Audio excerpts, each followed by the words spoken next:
Hello, ladies, and welcome to another episode of Her Sacred Threads podcast, a podcast created specifically for women who are looking to live their truth, reclaim their story, and create a life of transformation and purpose. I am your host, Bree, and today I want to talk about reclaiming your story, but more importantly, and specifically for women, reclaiming our bodies, which is insane to even have to talk about or say, because the reality is every human being should have ownership over their own bodies. The problem, however, specifically for women, is that we're taught very early on that our bodies have two purposes, right? To give birth to children and to give pleasure.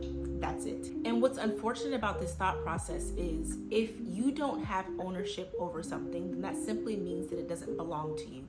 And if something doesn't belong to you, then that simply means that you shouldn't care about it. And if you don't care about it, why should anybody else? And what's unfortunate about that mentality is that women are not exempt from the human condition, right? And what is guaranteed on the human condition is change. And unfortunately, it's not uncommon that when women begin to experience the negative effects of change, whether it be effects on our mental, emotional, or physical health, oftentimes those changes and those negative effects are dismissed. Something else that I find to be extremely unfortunate and disappointing about the devaluing of women's bodies is the constant stories that I hear about women being misdiagnosed, whether it's endometriosis, fibromyalgia, PCOS, hypothyroidism, and Hashimoto's disease, lupus, menopause. The list literally goes on.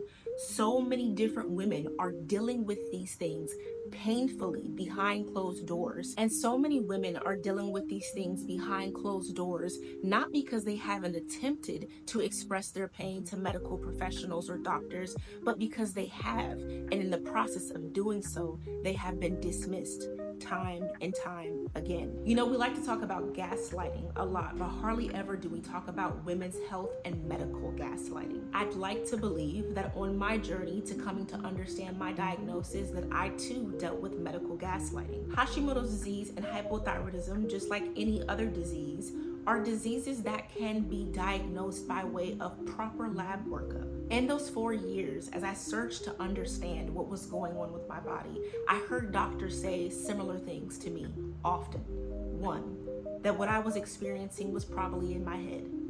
2, that I looked healthy, so I probably was okay. And 3, that if I took this pill, which had absolutely nothing to do with my diagnosis, I would probably feel better. Dismissal after dismissal after dismissal. After being told time and time again that I was fine, even though I knew I wasn't, I really only had 2 choices. 1, to believe that I was, even though I felt clearly that I was not okay. Or 2, to trust my body, to trust myself, and to push myself to be an advocate for my own health. And thank goodness I chose to advocate for myself. That said, becoming an advocate for my health took time. And so I really want to help women who are looking to become advocates for their own health, who are looking to reclaim their power and their bodies when the medical industry dismisses them. And using my story as a guide, I want to break this down into steps. And the first step is getting comfortable with speaking up for yourself. It is so unfortunate to have to accept that dismissal may be a part of the journey, but the reality is, for many of us, that is just our experience. You have to trust that yes, medical professionals do know their job, but you know your body. You are living in that body every day, and nobody knows it better than you. Step 2, if you have never prioritized putting yourself first, now is the time. I think one of the issues that a lot of women deal with behind closed doors when it comes to their illnesses or their relationships to their bodies is that most people don't really understand what it is that they're going through unless they're going through the same thing.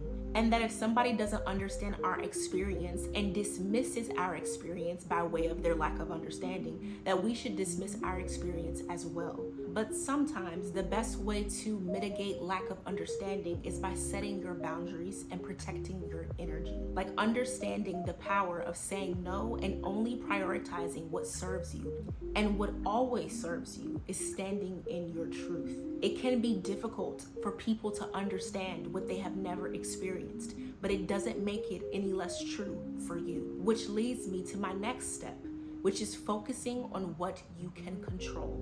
Your mindset, daily habits, and self-care rituals are in your power, even when other things aren't. We can't always control people's understanding. We can't always control people showing up for us, but we can control us showing up for ourselves. And if that means communicating your pain and your experience to others to help them better understand, then do that. But also, don't feel guilty for disassociating yourself from people who lack empathy and understanding. Which leads me to my next step, which is surrounding yourself with uplifting people and finding your community. You'd be surprised how many women are dealing with the same pain behind closed doors that you are dealing with. And finding your community and your support system reminds you that you don't have to deal with things alone. And more importantly, that there is hope for a better future. Finding your community also has so many other benefits, like being able to find the language to help better understand or express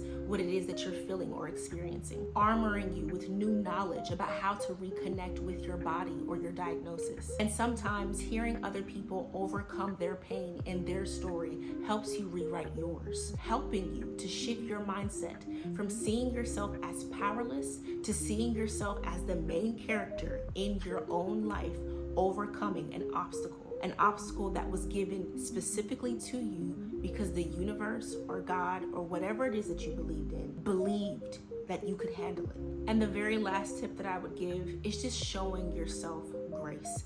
And one of the best ways, or two of the best ways that you can do that, is by embracing the small wins and trusting your journey. We all know that Rome wasn't built in a day, right? Progress isn't always huge, but any small step that you can take to bring yourself closer to feeling like yourself again is a step that you should celebrate. Some small changes that I made to help myself feel in control with my body or like myself again was being cognizant about the things that I ate, really trying to focus on eating foods that actually nourished my body, reframing how I looked at physical fitness and movement, and seeing physical fitness as an opportunity to treat my body with love and strengthen my connection with myself.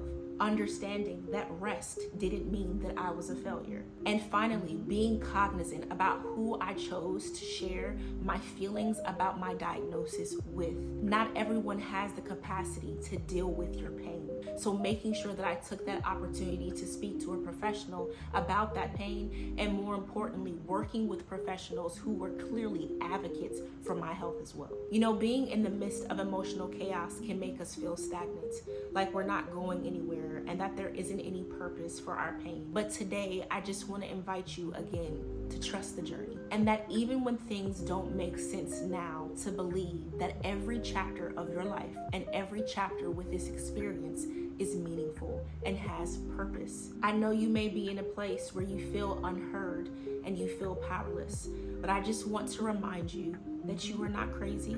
Your pain is real, and you deserve to be taken seriously. The unfortunate reality in life in general is that sometimes people don't know how to treat us, and we have to teach them. But that starts with us knowing how to treat ourselves. Giving up on ourselves is never the answer, no matter how long it takes to get people to hear and see you. You are worthy of health, and you are worthy of peace. I hope that you're willing to do whatever it takes to see yourself in that happy, peaceful, and healthy place. I know this was a very short episode today, but I just wanted to make sure that I was bringing light and awareness to women who were struggling with these things behind closed doors. All of our voices matter, and there's value in our stories being told. If you know another woman who is seeking to become an advocate for her own health, I encourage you to share this video with her. Thank you for tapping into what was a very short, but hopefully very impactful episode of Her Sacred Threads podcast. With that said, that's a wrap for today. See you next week.